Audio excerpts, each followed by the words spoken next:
একজন আদিবাসী সমাজের একজন যুবকের উপর উনি প্রস্রাব নির্গত করেন, যার ফলশ্রুতিতে সেখানে দেখা গেল এই নিয়ে একটা আদিবাসীদের মধ্যে একটা জন আন্দোলন সেখানে শুরু হয়েছে, যার নেতৃত্বে ছিলেন আমাদের সর্বভারতীয় আদিবাসী কংগ্রেসের চেয়ারম্যান, যিনি মধ্যপ্রদেশ থেকে নির্বাচিত একজন বিধায়ক, এবং সেই রাজ্যে উনি দীর্ঘদিন যুব কংগ্রেসের সভাপতি হিসাবে সেখানে কাজ করেছেন, যার উনি ব্যক্তিগতভাবে একজন আদিবাসী সম্প্রদায়ের মানুষ হয়ে সারা মধ্যপ্রদেশ জুড়ে এই বিষয়টাকে সামনে রেখে একটা গণ আন্দোলন তৈরি হয়েছে।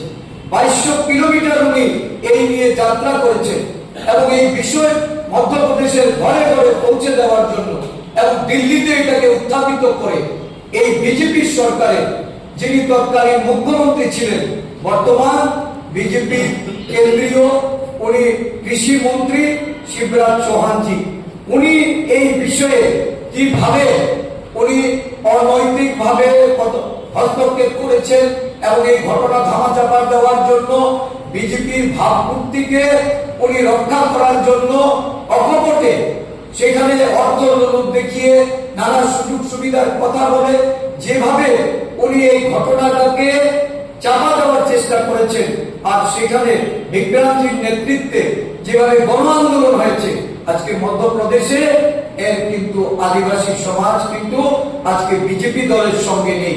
বিজেপি আদিবাসী এলাকায় তার ভরাডুবি হয়েছে গত বিধানসভা নির্বাচনে।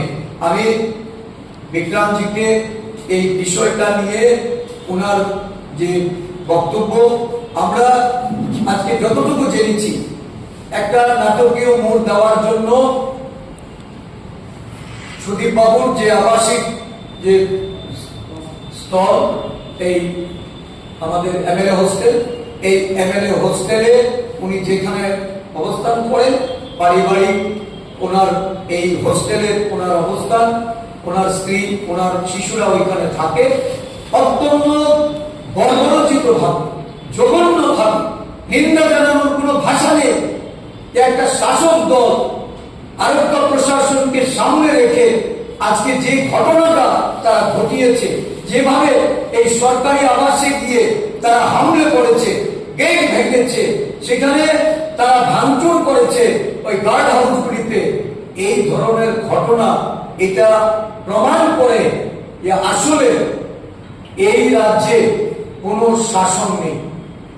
এই রাজ্যে মুখ্যমন্ত্রীর মুখে যত কথাই বলো, সুশাসনের কথা বলো, মুখ্যমন্ত্রী তার নিজ দলীয় যে কর্তৃত্ব, এই কর্তৃত্ব হারিয়েছেন।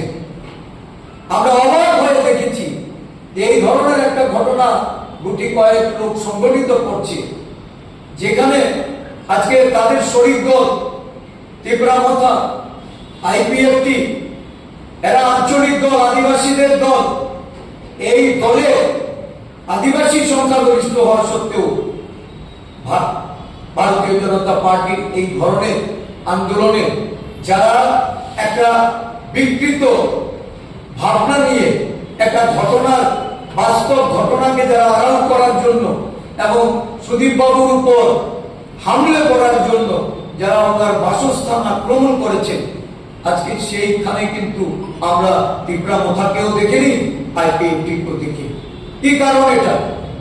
কেন আজকে আদিবাসীদের যারা প্রতিনিধিত্ব করছেন তাদের শরিক দল হিসাবে তাদেরকে কেন দেখা যায়?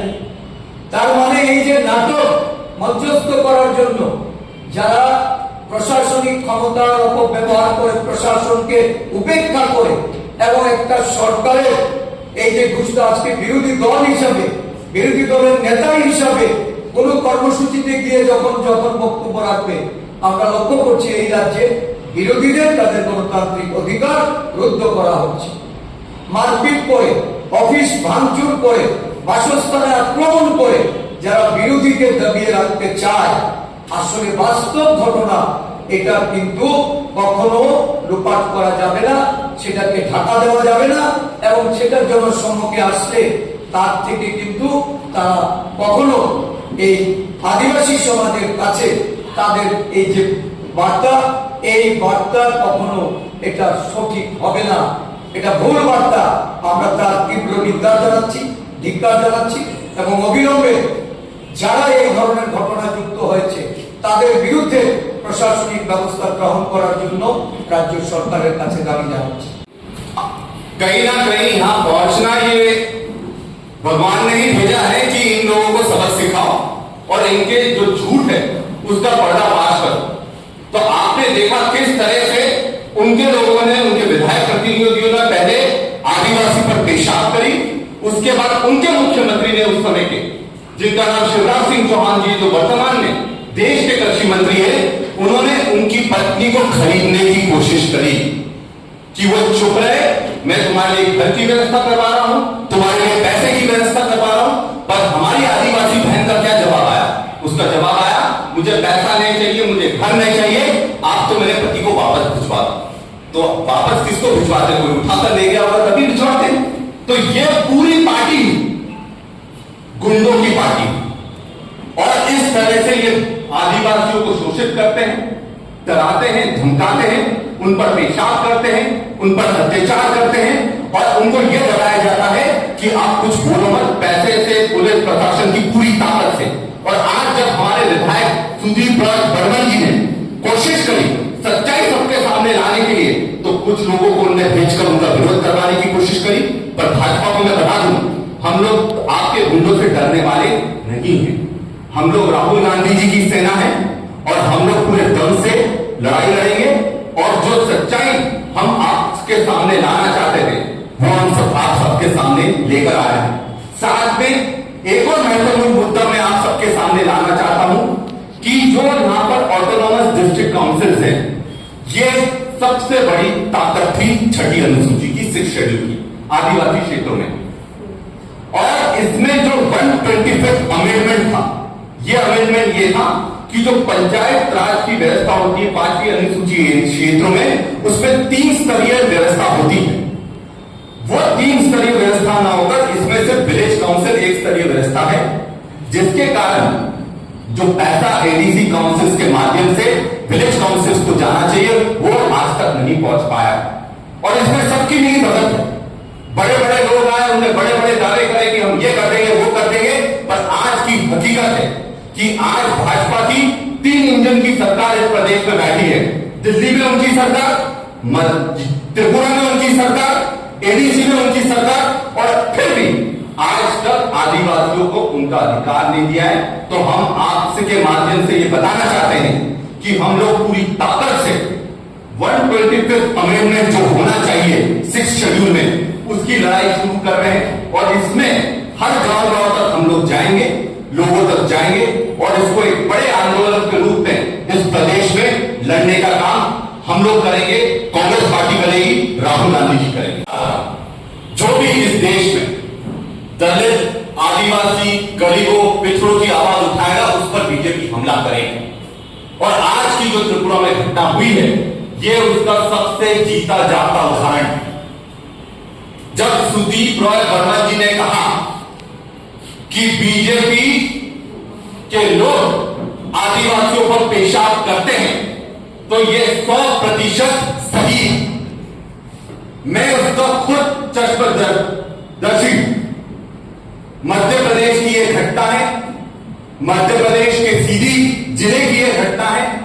मैं मध्य प्रदेश से झाबुआ का विधायक हूं, चुनाव जनप्रतिनिधि हूं, और आज राष्ट्रीय आदिवासी कांग्रेस के राष्ट्रीय अध्यक्ष के नाते आप सबके बीच में आया हूं।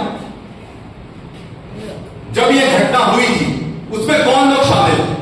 उसमें भाजपा का जो विधायक प्रतिनिधि है वो खुद शामिल है। और ये सबसे बड़ी बात इसमें यह है कि जो लोग इसमें शामिल थे वो सीधे सीधे विधायक का प्रतिनिधित्व कर रहे थे सीधी जिले, और उनका प्रतिनिधि जाकर आदिवासी के स्तर पर पेशाब कर देता है। पर बात यह है कि आज तक उस पर कार्रवाई हुई, दिखावे के लिए बहुत कुछ करने का षड्यंत्र करा गया, पर आज तक कोई भी ठोस कार्रवाई उस पर नहीं हुई।